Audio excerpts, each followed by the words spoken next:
Ето имената на синовете на Израел, които дойдоха в Египет заедно с Яков.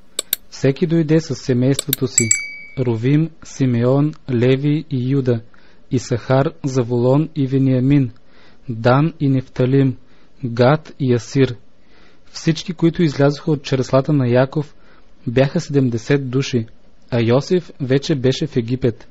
И умря Йосиф, всичките му братя и цялото онова поколение.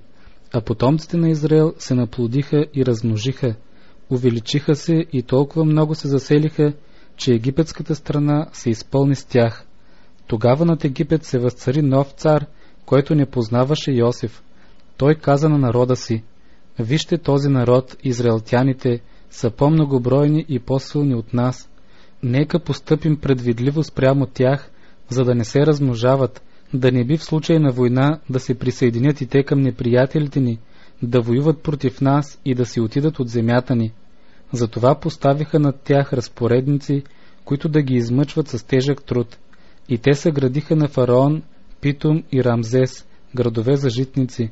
Но колкото повече ги измъчваха, толкова повече те се размножаваха и се разпростираха, така че египтяните се страхуваха от израелтяните. Затова египтяните караха жестоко израелтяните да работят. Огорчаваха живота им с тежка работа, да правят кал и кирпичи и да вършат всякакъв вид полска работа. Всички неща, които ги караха да работят, бяха много тежки.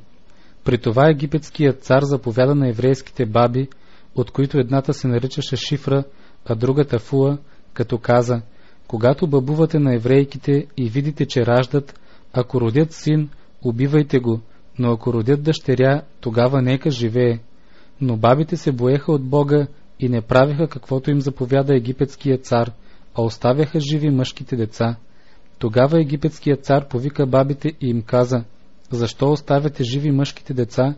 А те отговориха на фараон: понеже еврейките не са като египтянките, защото са пъргави и раждат преди бабите да дойдат при тях. Затова Бог беше благосклонен към бабите, а народът се размножаваше и засилваше твърде много. И понеже бабите се боеха от Бога, той им даде собствени семейства. Тогава фараон заповяда на целия си народ, като каза: всеки син, който се роди на евреите, го хвърляйте в Нил, а всяка дъщеря оставяйте жива.